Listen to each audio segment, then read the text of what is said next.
Hi guys, so I know I haven't posted a video in such a long time and I'm just posting this one sort of like a quick video just for an update.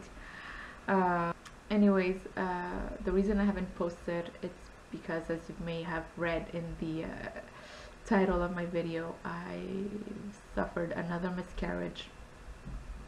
I've had to deal with it.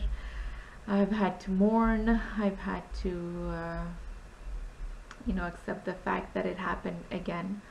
This is my second miscarriage, and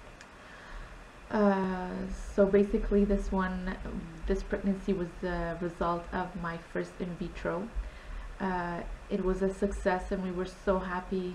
Everybody kept telling us it's very rare for you to get pregnant in your first in vitro fertilization. You often have to do it twice or three times in order to get some results. But we got it the first time and we were so happy, and I was really nervous, of course, because I had lost a baby already, and everything was going fine. I was taking every medication they had prescribed me, and once I passed the first mark of my first miscarriage, meaning once I passed the week of my first miscarriage, I thought I could breathe. I thought we were out of the woods. The first baby, I lost it at 9 weeks and 9 weeks and a half, 9 weeks and 3 days or something. I was up to 10 weeks and 4 days when I lost this one. Everything was going great. However, I went to my gynecologist at 10 weeks, and I hadn't been able to do that with the first baby because I lost it a few days before my first appointment. And so this time we were there, and I thought, we made it. We're 2 more weeks and we're out of the first trimester, and it's gonna be good afterwards. But at 10 weeks and 1 day I started spotting. I'm sorry. I might cry, so I'm sorry about that. So I thought nothing of it. I thought, it's something that happened to me with my first pregnancy, which I got my daughter out of, and it happened to me in my second pregnancy. And so I just thought, which of course ended in a miscarriage, but I just thought, well, maybe something that happens to me. I'm just, the kind of person who spots during her first trimester, and that's okay. But after 3 days of the spotting not stopping and increasing, then I decided to go to the doctor, and they did an ultrasound. And at 10 weeks and 4 days, there was no heartbeat. The baby only measured 8 weeks and 6 days. And I was so devastated because I really had my hopes up. I thought we were, it was finally gonna happen. We were gonna have our second baby. And so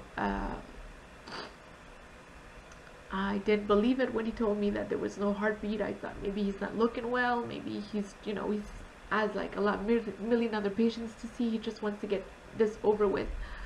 And so I asked to see the monitor. I need to see it. I need to see it for myself. And sure enough, there he was, the little baby,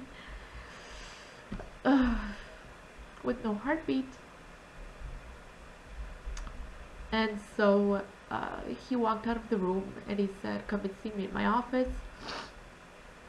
Get clean up, get dressed, come and see me in my office." And so I just lay there for a second, wondering why this was happening again. And wondering how I was going to tell my husband and my family that I had failed again, that my body had failed again to do what it's supposed to do, what it's made to do. And so I walked out of the ultrasound room and I went to the office, and he said, "Well, if you don't pass the baby this weekend," it was a Thursday, he said, "if you don't pass the baby this weekend, then I'm gonna schedule you for I'm gonna schedule you for an abortion on Monday. And so I said, just give me the abortion pills and I will pass it myself. That's what happened with the other babies. So that's what he did. He prescribed me the abortion pills and I went home and I miscarried. And so for those of you who has been through this, they know how hard it is, how heartbreaking it is to know that you're gonna lose your baby, to know that your baby is dead and that there was nothing you could do, that there was nothing anybody could do to help you. My first miscarriage, we had gone pregnant, ourselves. We were in between treatments and we decided, what the hell, we're just gonna try it. And we got pregnant. But I started bleeding at 8 weeks, well, spotting. I thought none of it again because that's what happened with my first pregnancy and I got a baby, so but something told me to go see the doctor, and so I went to the emergency room. They did an ultrasound, the baby was there was a heartbeat, and so the doctor told me, 1 in 5 women bleed during the first trimester. We don't know why. It stops on its own and the pregnancy continues normally. It happened to you in your first pregnancy, so we have every chance, every reason to be hopeful because there's a heartbeat, and when there's a heartbeat, the risk of you miscarrying decreases greatly. That's what he said. And so I believed him and I went home and I got some rest. It was a Sunday. By Tuesday night, I started to pass clots. I'm sorry if this is too much information for you guys. If it is, then please, just shut the video off. If not, then I'll continue. So I went to the emergency room again. The doctor saw me again. And he did an ultrasound again. And there was a baby. And there was a heartbeat. And he said, maybe the baby while implanting ruptured some vessels and that's why you're seeing more blood. That's why you're seeing some clotting. The fact that there is still a heartbeat is very encouraging. You should go home and get some rest and just wait and see. And I said, there's nothing that you can give me? Nothing? And he said, there's nothing we can do. We just have to wait and see.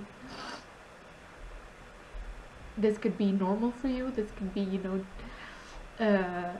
something that's going to resolve on its own, or it could be that you're miscarrying.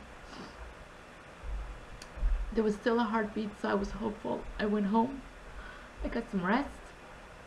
I prayed to God for this, to resolve itself, for the baby to be okay. A few hours later, the pain started.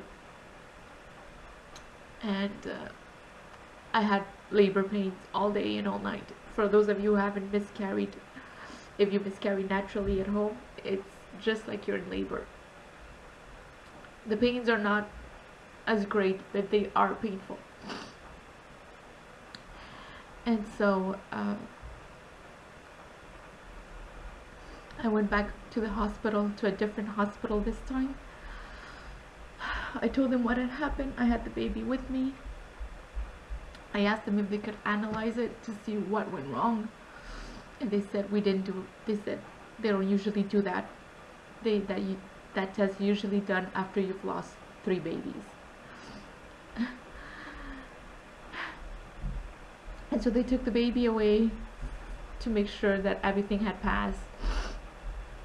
It looked like it. They still gave me the abortion pills to take for the rest of the tissue to pass. And that's what I did. And that's how I lost my first baby. So it's been 2 miscarriages. I found that when I was, mourning my babies, hearing other women's stories, reading about other women's, miscarriages really helped. Because even though you have your family around you, you have your husband, you have your mom, and you have your dad, it's still a very lonely experience because it's only you that's going through the pain and that's going through the physical pain, and it's you that's losing the baby.